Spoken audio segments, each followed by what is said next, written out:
So, nagpapahinga pa ako kasi ano pa siya, yung parang aakyat pa konti doon. Aakyat pa ng 15 minutes papunta sa highway na. Doon kami na nakapark. So, while na napapahinga ako, ipapakita ko muna sa inyo yung area. Saan kami nakapahinga ni Dodong Agustin. Ito si Dodong Agustin. So, ito, tabi-tabi, maraming buko. Sa harap namin, maraming mais.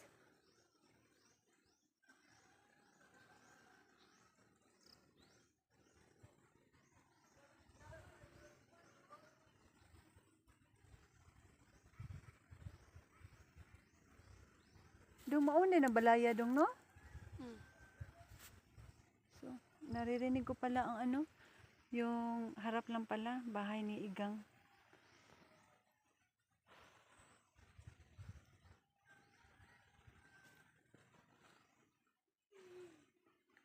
Best exercise to sa mga sa mga may high blood.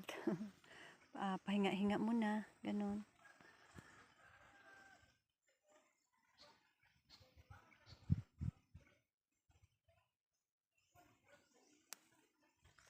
So, ayun, aakyat na naman tayo. Tara na dong.